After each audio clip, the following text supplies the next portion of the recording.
cuáles son los vicios, si llegamos con el tiempo, si no, seguiremos la siguiente clase. Pero la idea es empezar a avanzar sobre esta misma unidad.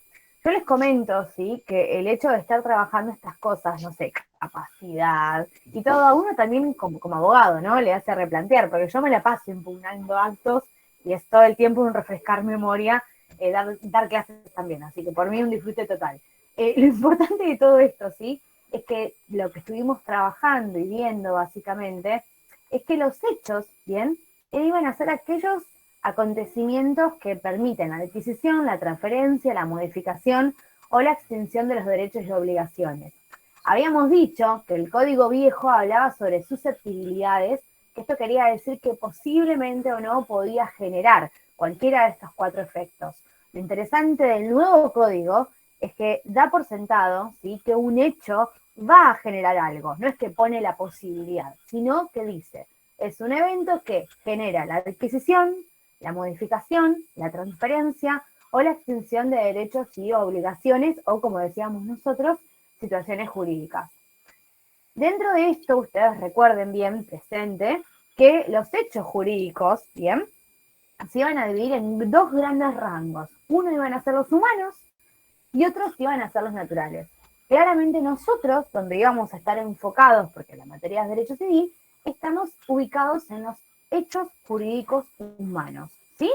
Y dentro de los hechos jurídicos humanos teníamos otras dos grandes divisiones, que es la de actos involuntarios y actos voluntarios. Dentro de esos voluntarios encontrábamos los ilícitos, que son como en contra de la ley, y los lícitos, ¿bien?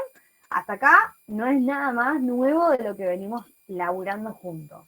Lo interesante de esto es que, como decíamos que eran voluntarios, cuando hablamos de voluntad, hablamos de discernimiento, de intención y de libertad, ¿sí? Son tres cosas totalmente distintas. Y en especial, ¿sí?, cuando hablábamos que faltaba alguno de estos tres elementos, el acto iba a ser de carácter involuntario, ¿sí? Y lo interesante dentro de la ilicitud es que teníamos la identificación de los delitos y de los cuasi delitos, que los delitos iban a estar asociados al dolo, que es cuando hay intencionalidad, ¿bien? Y que los cuasi delitos es cuando hay culpa o negligencia. Lo interesante de estas tres características de la voluntad, o sea, con discernimiento, con intención y con libertad, uy, se me fue la manito, tiene la particularidad, cada cosa, como les dije, tiene su concepto. El discernimiento va a ser la capacidad para entender el significado del acto. Entonces la incapacidad lo afectaría. La intención va a ser la voluntad de llevar un acto a cabo. Entonces la voluntad se va a ver afectada por la ignorancia, por error y por el dolo. Y la libertad es la posibilidad de realizar un acto sin presión interna o externa. ¿Esto qué va a pasar? Que la violencia moral o física va a afectarla. ¿Y esto por qué lo digo? Porque si logramos avanzar en la clase, veamos los vicios, vamos a encontrar, ¿sí?, que justamente hay vicios que pertenecen a la voluntad y vicios que son específicos de los actos jurídicos. Yo sé que ahora suena medio un chino, no se entiende, pero a medida que vayamos avanzando vamos a ir desarmando conceptos. Lo importante es tener bien en claro, ¿sí?, que un acto para que sea voluntario, sí o sí, tiene que ser hecho con discernimiento, con intención y con libertad. ¿Sí? Discernir es entender qué está bien y qué está mal, básicamente. Dentro de los actos voluntarios, ¿sí?, esto que hablábamos nosotros, encontramos como el gran mundo de los ilícitos, que los dije recién, y dentro de los lícitos íbamos a identificar a los actos lícitos propiamente dichos, o simples actos lícitos, ¿sí?, y a los actos jurídicos. La diferencia grande que ustedes remarcaron, y que también lo dijeron con los hechos jurídicos, es que todos iban a generar un efecto, ¿sí?, una consecuencia, iban a transformar una realidad jurídica. Y la gran línea que dividía todo esto es que los actos jurídicos iban a tener intencionalidad, ¿sí? Se iban a realizar con un fin. De nuevo, lo que va a tener presente el acto jurídico, que dijimos que todo hecho jurídico iba a ser un acto jurídico, es que justamente estos actos voluntarios lícitos van a tener un fin inmediato, ¿sí? Como dijimos, están creados para una finalidad. Y los caracteres principales de los actos jurídicos van a ser que es humano, ¿sí? Porque eso lo hacemos nosotros, van a ser voluntarios, van a ser a favor de la ley y van a tener un fin jurídico inmediato. Esto está bueno tenerlo presente porque a veces cuando uno se sienta a analizar un caso, hay que ver todas las aristas que están presentes. A veces hay situaciones que a simple refilón parece que son 100% legales, voluntarias, que tienen un fin y demás, y cuando nos damos cuenta, sí comprendemos que hay pequeñas líneas invisibles que van a vulnerar ese acto. Lo importante que ustedes lo estuvieron trabajando en el práctico que hicimos es que identificaron que habían elementos que son esenciales y elementos que eran accesorios o accidentales, ¿sí? Lo importante con esto es que ustedes identifiquen de acá en adelante que todo acto jurídico, ¿sí? Que es voluntario, que es lícito, que tiene un fin, justamente va a estar atado a que hay sujetos, ¿sí? Y sujetos, recuerden ustedes, que para el código existen las personas de existencia visible o humanas, que somos nosotros, y van a estar las personas jurídicas, ¿sí?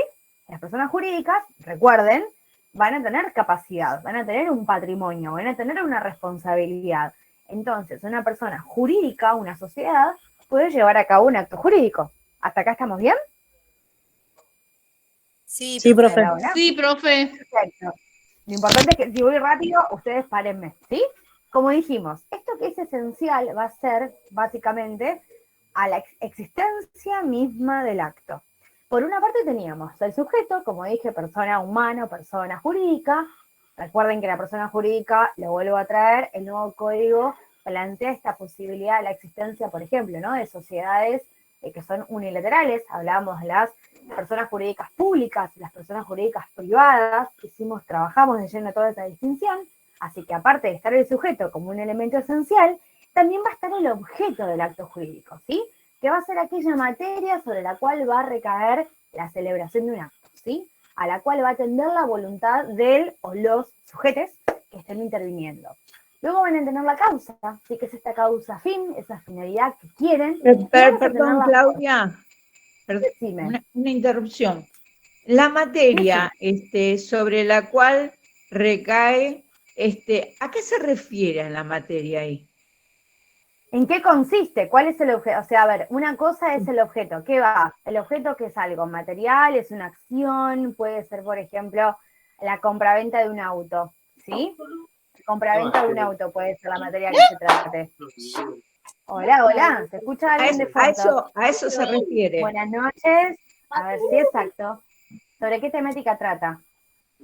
Tenemos a alguien que está con el micrófono abierto. Yo les voy a pedir, por favor, que silencien los micrófonos. Si no, voy a silenciarlos yo. ¿Sí? No tengo problema.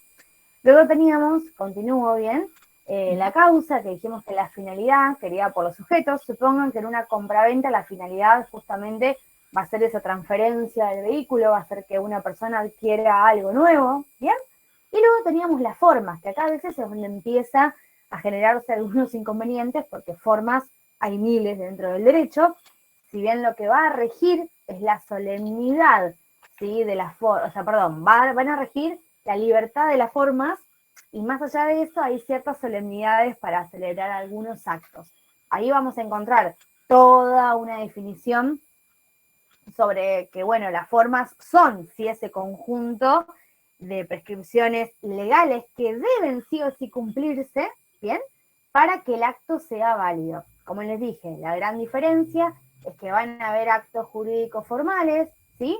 Como por ejemplo la compraventa de un inmueble, y a su vez podemos tener los actos no formales, que es en donde se deja libertad a cómo quieren celebrar algo. Como les dijimos, acto formal, no sé, tenemos la compraventa de un inmueble, un casamiento, ¿sí? Hacer un acta de matrimonio, casarse tiene una formalidad, por ejemplo, a ver, hay un montón de cosas. Pienso yo cuando uno hace el acta, si el acto jurídico de registrar a alguien cuando nace. Les comento que tengo gente pendiente, así que permítanme un toque que les voy a dar el ingreso, ¿sí? Así pueden entrar. Aguárdenme, por favor, que necesito dejar entrar gente y no me está habilitando la pantalla, ¿sí? Aguárdenme. Fernando. Fernando, bienvenido. Bien, vuelvo. ¿Siguen viendo la pantalla? Disculpen. ¿La ven? Sí se ve, profe. Perfecto. Bien, continúo. Entonces hablábamos que estaban los elementos esenciales y por el otro lado íbamos a tener los elementos accidentales. Que estos dijimos que muchas veces están vinculados a la existencia de los elementos esenciales y que tampoco van a condicionar la existencia, ¿sí? Hay básicamente tres: la condición, el plazo y el cargo. Que esto ustedes lo estuvieron trabajando cuando empezamos a elaborar el práctico el lunes pasado, iba a decir el viernes pasado, ya estoy perdida con los días. Lo interesante de esto, sí, es que, como dijimos, son elementos accidentales, no tienen obligatoriedad de existir. Eso es súper importante tenerlo presente. Sí es importante que exista voluntad, sí es importante que existan esos elementos básicos, porque también se puede plantear la nulidad. Y acá empezamos quizás con todo un merengue, me gusta decirle a mí, de clasificaciones, ¿sí? Recuerden ustedes que en el parcial, cuando hablábamos de la clasificación de la norma, había un montón de clasificaciones también, y en este caso, sí, los actos jurídicos pueden ser positivos o negativos, unilaterales o bilaterales, puede darse entre vivos o de última voluntad, pueden ser onerosos, ¿sí?, que son susceptibles monetariamente, son económicos, o gratuitos, pueden ser de disposición o de administración, pueden ser patrimoniales o extrapatrimoniales, y dentro de la formalidad que les decía antes, pueden ser formales o no formales. Y dentro de la formalidad pueden ser solemnes o no solemnes, ¿sí? Lo interesante, justamente, de todas estas clasificaciones es que muchas veces cuando vemos la forma de los actos jurídicos se puede tener dos miradas. Una es la del sentido amplio, ¿bien?, que está asociada a cómo se manifiesta la voluntad, es esa exteriorización, ¿sí? Generalmente hablamos de las diferentes teorías que van de la mano, de que si necesitamos que sea un sí explícito, cómo puede manifestarse. Hoy por hoy el código plantea un sistema mixto, ¿sí?, para exteriorizar la voluntad según la esencia del acto jurídico, ¿bien? Porque hay personas, por ejemplo, que no pueden expresar su voz por alguna circunstancia en particular, pero sí pueden manifestar voluntad a través de la escritura, a través de un gesto. Hay maneras y maneras de hacer viva esa voluntad, sin necesidad tampoco de hablar. Y si no, teníamos también la mirada, ¿no?, el sentido restringido, que claramente va a ser todo lo contrario a la amplitud, sino que va a ser justamente todo lo que exija la ley de manera taxativa. Con todo esto, ¿sí?, lo que es bueno también tener presente es que cuando uno, aguárdenme que está entrando gente, yo estoy viendo las notificaciones, así que les hablo y voy y vengo. Vuelvo acá. Como les decíamos, cuando hablamos de los actos y de las clasificaciones y de los elementos, no hay que dejar de tener en cuenta que cuando uno trabaja como abogado, todo lo que alegamos hay que probarlo, ¿sí? Pasa algo, lo tengo que probar. Ocurre esto, lo tengo que probar. Y que claramente toda la prueba que uno puede recaudar la puede hacer de diferentes formas. Dentro de algunos ámbitos de la ley, las formas pueden flexibilizarse. Por ejemplo, en el derecho de familia es más flexible la manera de presentar pruebas. Puedo presentar capturas de pantalla, puedo presentar informes privados, puedo presentar documental abierta, puedo presentar videos, puedo presentar... Es muy amplia la prueba realmente. Pero acá tenemos ejemplos, ¿sí? Como la prueba documental, que podría ser yo, no sé, en un escrito de alimentos, presento el DNI del papá, de la nena, la copia, bueno, la partida de nacimiento, si yo estaba casada legalmente, presento la libreta de matrimonio, o sea, todo eso es prueba documental. Sí es interesante remarcar que con la pandemia han salido varias acordadas de la Suprema Corte de Buenos Aires, y en muchos casos, sí, hoy por hoy, como ya hablamos prácticamente de la existencia del expediente digital, mucho de lo que firmamos, ¿sí?, siempre los primeros escritos, se hacen con la firma de la persona que lo pide, y nosotros, al menos en provincia de Buenos Aires, trabajamos con lo que se llama token o firma certificada, ¿sí? Entonces yo tengo este aparatito que lo pongo y esto hace a mi firma, que es digital. Es una manera de certificar que las cosas, yo tengo habilitación, tengo matrícula y todo lo demás.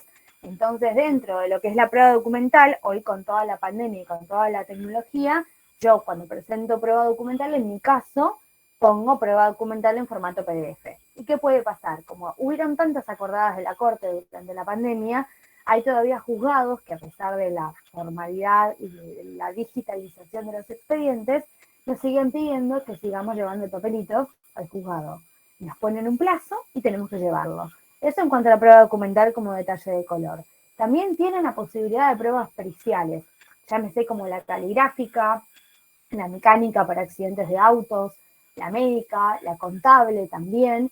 Y asimismo pueden ustedes pedir una prueba pericial psicológica. Ustedes pueden pedirle, porque los juzgados de familia tienen un equipo interdisciplinario, pueden pedir una entrevista con el psicólogo, ¿sí? Para su cliente, para el demandado, o para quienes ustedes crean relevante que puedan pedirla también, ¿sí? Y en la informativa, cuando hablamos de información, todas las personas tenemos acceso a la información. Si es un derecho humano a un criterio universal e indiscutible.